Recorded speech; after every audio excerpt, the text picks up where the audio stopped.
How to awaken other people to flat Earth. Unfortunately, it's not as easy as just walking up to people and telling them, hey, the Earth's flat. You've been lied to for 500 years. Just thought I'd let you know. That would be nice, but that's the worst way to try and wake someone up. How not to wake people up to the flat Earth is to preach to them, or to pander to them, or to condescend to them. So the best way is instead to Socratically question their worldview. Socratic questioning means to continually ask someone leading questions, leading them to the answers or lack of answers that you knew of in the beginning. So it's a method of teaching through asking leading questions to get your subject to come to the answers that you want them to all by themselves. So for instance, you can ask someone, hey, isn't the natural physics of water to remain level and flat? And isn't over 70% of Earth composed of water? If 70% of Earth is composed of water, and the natural physics of water is to always remain level, flat, how can the Earth be anything but a level, flat plane? Then as they answer, you frame your next question to lead them further and further down the rabbit hole of flat Earth questioning. For a good example of this, check out Dell from Beyond the Imaginary Curve. Notice the questions that he asks and the style of asking. Notice the Socratic questioning, the leading questions. Notice how he strategically leads people into questioning their own worldview instead of just preaching and alienating them by laying it all out right from the beginning. Pay attention to your own emotional state when you're trying to wake other people up also. If you're excited, over-impassioned, nervous, jittery, talking too fast, unsure of yourself, they're going to pick up on that and exploit it. One of the best ways to breach any subject, especially taboo subjects, is through humor. Making jokes about it. Make jokes about the flat Earth. Make jokes about the ball Earth. Make jokes about NASA's CGI photographs. Make jokes about the Big Bang. Keep it light. Keep it funny. Make it a joint discovery between the two of you. Never make it seem like you are preaching. Never make it seem like you've already decided. Don't try to do it all at once. Waking up to flat Earth is a process, so recognize that whoever you're trying to wake up has to go through that long process themselves. So the most you can do is plant seeds and then water them as time goes on. If you try to plant a seed and overload it with water and sit there waiting for it to grow, getting pissed off that it's not growing faster, you're just going to waterlog and kill it. Be lighthearted, smile, laugh it off if they ridicule you, like water off a duck's back.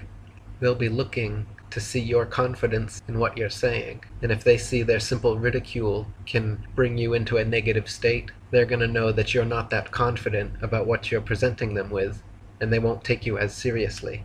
However, if they ridicule you, and you just smile, nod, and ask them another Socratic question that points out where they might actually be wrong, they're more likely to take you seriously and see that you have both confidence and logic. So when you're trying to awaken other people, think of how you were awakened. Did someone come and preach to you? You probably clicked on a video, and upon watching the video, found your worldview expanded. So one of the best ways to wake other people up is to get them to watch a video with you. Hold a viewing party, send them a link, or next time they come over, sit them down and turn on a good flat Earth video. Another way is to put your money where your mouth is. Offer them $10 or $20 to sit down and watch a flat Earth video with you.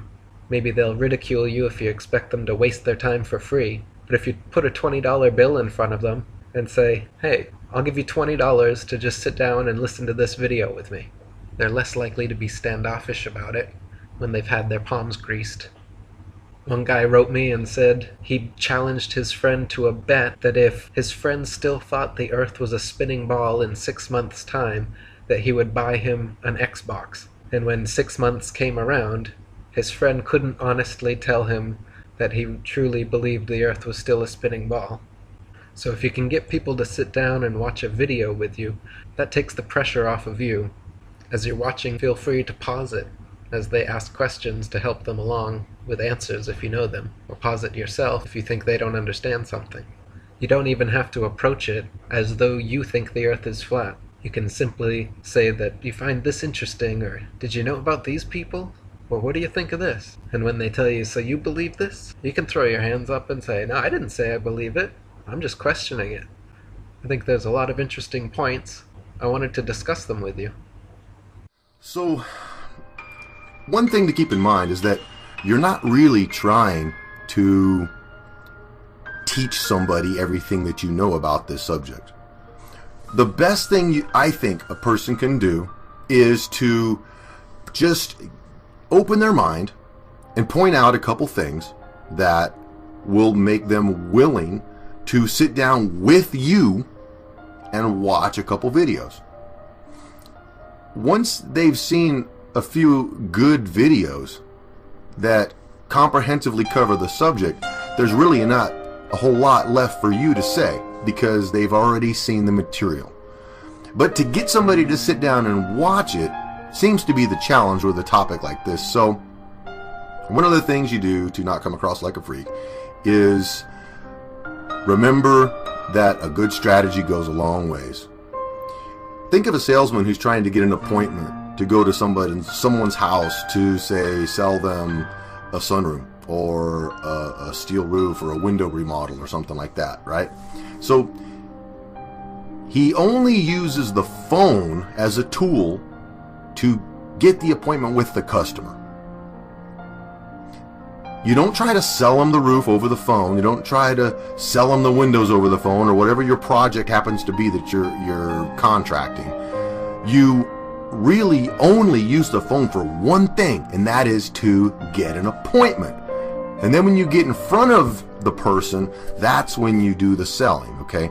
So you have to remember that when you bring this subject up, there are so many people that have put together documentaries that really cover it so well. Why would you try to do that when you can simply get the people primed to want to hear it? That's a huge obstacle. And I see people do a lot of the same things over and over that want to talk about this. Some of the people that I know who are aware of it, which, you know, some of you may be lucky and have 4 or 5 friends who are really on board with this. And it took me a while to get the first one. I'd share it with people and then go, yeah, well, you know, but the Earth is round. Okay, dude, never mind. Because they don't want to hear it, right? I find that it's a tendency, though, when you have a new subject that you're enthusiastic about, to overwhelm people with information. The first thing you got to remember, don't throw too much information at them. If you have somebody who is always cool with having casual discussion with you, and one day you say, man, I've been watching these documentaries, and I got to tell you something. Are you aware of the fact that, have you ever been to the water? The horizon is totally flat. And did you know that when they say boats go over the edge, they really don't? They just go out of sight, and you can look at them with binoculars and telescopes for as far as the air quality will allow. And how about the fact that Antarctica's off limits and it's protected by the military, and Pythagorean's math doesn't actually proof out when you go out to the water and start trying to find the curve that they talk about? And did you know that everything that NASA does is fake? And how about what about the fact that you can see all the constellations all year, even though you're on different sides of the sun? They kind of look at you and go, whoa, hey man, it's cool, you might want to get your dosage checked. And that person just put up a wall. Okay, so you don't want to do that to people because they always respond the same way. They back off and they're like, yeah, okay, see you later. So what you really need to do is remember, just get them willing to watch a video.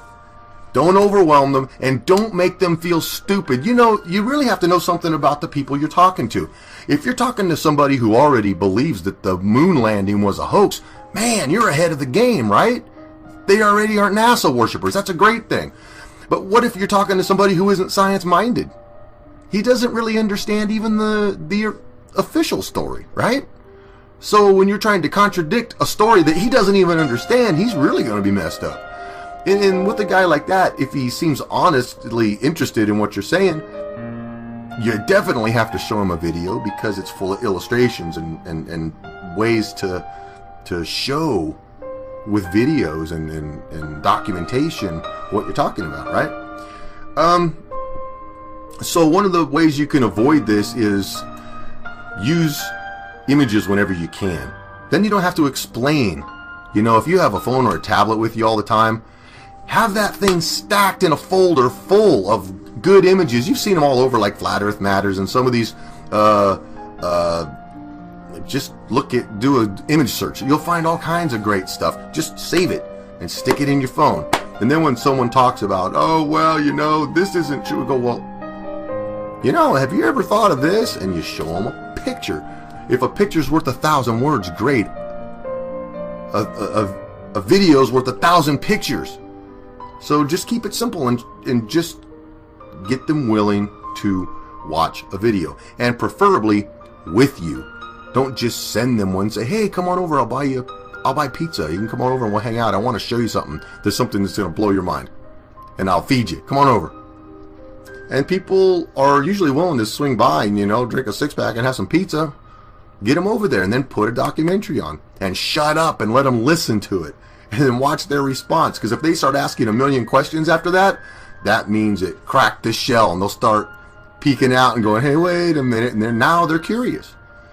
And then there's 50 other videos probably. I have a good handful of videos on my proponents list on this channel right here. And you show anybody 3 of those, any 3 of those, and if they don't get it, there's nothing really else to say.